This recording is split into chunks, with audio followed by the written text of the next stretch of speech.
Today I am going to speak on management of heart attack for common people. Heart is a wonderful pump given by God which pumps about 4.9 liters of blood per minute and about 2 gallons of blood per day in our body. Such an efficient pump can also be affected by diseases commonly known as heart diseases, and the most common cause for sudden death and heart failure is myocardial infarction, in common words known as heart attack. The most common symptoms of a heart attack are chest pain which occurs retrosternally. Patient presents with fist on the chest, left side. This is commonly known as Levine sign, and the pain radiates to neck, hand, back, and the jaws. There will be profuse sweating when the patient gets such pain, and if it is prolonged for more than half an hour, it results in a condition called as heart attack or myocardial infarction, which necessitates immediate medical attention. The second most common symptoms is difficulty in breathing, commonly known as dyspnea. Third common presentation is palpitation, which can occur because of irregular heart rate or fast heart rate. Apart from symptoms, patient can have risk factors which will increase the incidence of heart attack, namely diabetes and hypertension. In India, almost every fifth patient is a diabetic and almost every fourth patient is having hypertension after the age of 30. It is a global epidemic, and India is going to be a diabetic capital of the world. So we should take all necessary steps to avoid becoming diabetic or hypertensive and try to minimize the occurrence of heart attack and heart diseases. The most common cause of heart attack, apart from having a heart risk factors like diabetes and hypertension, is deposition of fat in the arteries, which is known as a process called atherosclerosis. So, while managing a heart disease, patients presenting with classical symptoms what I have mentioned before, or presenting to hospital or outpatient department with symptoms suggestive heart disease, needs investigation and further management. The common investigations suggested for investigating a heart disease are complete blood picture for ruling out anemia, lipid profile which determines 5 components of cholesterol, that is total cholesterol, LDL cholesterol, triglycerides, and a ratio of HDL to LDL and HDL cholesterol.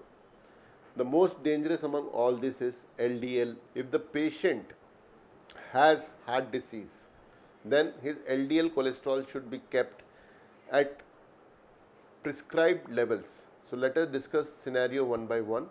The first scenario will be if he has only elevated cholesterol and LDL, in which the level should be kept at about less than 190 milligram per deciliter. If the patient has diabetes, hypertension or some form of heart disease, then it should be at 100 level, and if he gets a heart attack or undergoes a bypass or a stenting procedure, then his preferable LDL should be between 50 to 70 milligram percent. This is the most dangerous cholesterol which can cause heart attacks. So rise of this level of cholesterol LDL should be prevented first by diet, second exercise, and third by use of drugs which are known as statins. Statins, we have most common ones used are rosuvastatin, atorvastatin, and nowadays if the LDL is not getting controlled with these two drugs, we add a drug called ezetimibe and PCSK9 inhibitors. After having a heart attack, you should use few drugs called as blood thinners, which is known as antiplatelet drugs. The most common antiplatelet drugs used is aspirin, clopidogrel, and ticagrelor. Nowadays, these three drugs are the most common used antiplatelet drugs, and usage of dual antiplatelet, that is one or more antiplatelet drugs post procedure, that is after PTCA, that is stenting or bypass, is recommended at least for period of 9 months, and if not, extended dual antiplatelet therapy for 2 years if there are no contraindication and patient does not have risk of bleeding. If the risk of bleeding is there, then we have to modify our regime. Apart from using these two drugs, that is antiplatelet and statins, we use drugs called beta blockers, which will reduce the heart rate and alter the cardiac dynamics and will improve the functioning of the heart. And apart from this, we have ACE inhibitors, diuretics, which will be used in conditions for a failing heart and improve the cardiac remodeling. But this is all medical part of the story. Your most important concern is to prevent heart diseases and become fit. So most important message which I want to give you is not going to a doctor, but how you become fit when you are obese, that is when your weight is more than required. Obesity is classified as grade 1, grade 2, grade 3. It is calculated by the formula weight in kgs by height in meter square. The normal BMI of a person, Indian situation, should be for a female 18 to 22 and male 20 to 22. 24 also it can be. Anything more than 25 up to 28 is known as overweight, and above 28 up to 30 is grade 1 obesity, 30 to 35 is grade 2, and above 35 is grade 3 obesity. Generally, patients with grade 3 obesity require surgical correction of obesity in form of bariatric surgeries, because generally diet and exercise are difficult to reduce weight in such conditions. But in overweight situation, grade 1 and grade 2 obesity, we can reduce weight by proper diet and exercise. Most important message I want to give you is exercise 30 minutes a day, at least 5 times a week in simple form of walking. Follow diet in form of reduced carbohydrates, balanced fat, and less of oil and more of proteins.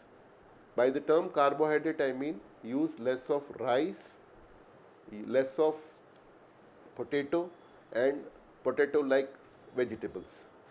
Optimal use of dal, non-vegetarian food in form of white meat, that is chicken and fish. Avoid using red meat, that is beef, pork, goat and country chicken. Then avoid using saturated fats, that is dalda, ghee. Use oils like rice bran oil, olive oil and refined oil. After achieving a balanced diet, a good exercise program and an ideal weight, I think you improve the chances of living better. Then try to maintain your blood pressure at 120 by 80. Remember these numbers as you are remembering your phone numbers. Your blood pressure at about 120/80. Your LDL level should be between 100 to 130. Total cholesterol less than 150. Triglycerides less than 250. Then BMI, try to achieve between less than 25 and optimally have exercise program daily in your lifestyle.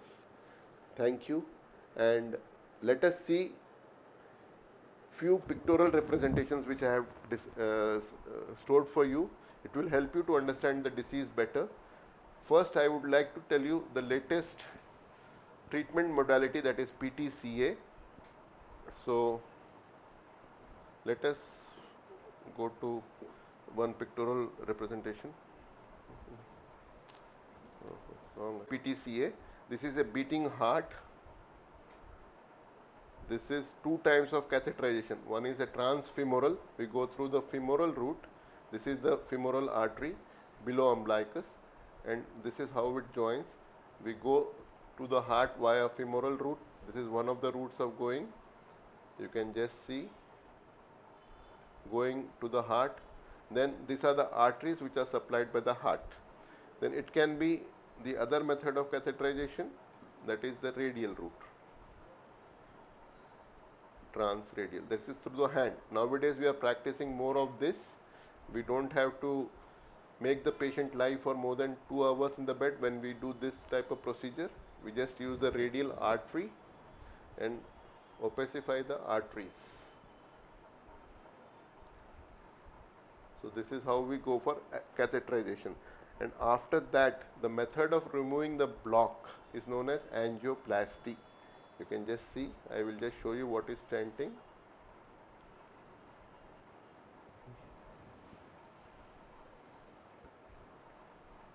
After opacification of the artery, this is the deposition of fat following the narrowing of the artery. You can just see the deposition of fat because of atherosclerosis, and that can be treated by a method called PTCA, in which we put a stent.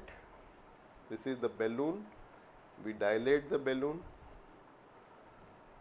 and then put a metal spring-like structure which is known as a stent that will scaffold the fat and improve the blood flow, and hence improve the symptoms and quality of life of a patient. But to maintain the patency of stent, we have to use drugs like statins and antiplatelet, as I have already told. This is how the blood flow is improved. The second method is bypass. I would just like to briefly show you what is bypass also, so that you understand. We cut the sternum, and then from aorta we get a graft to the artery. You just see, this is the blood flow. This is totally blocked artery. What we do, we just see. This is the graft.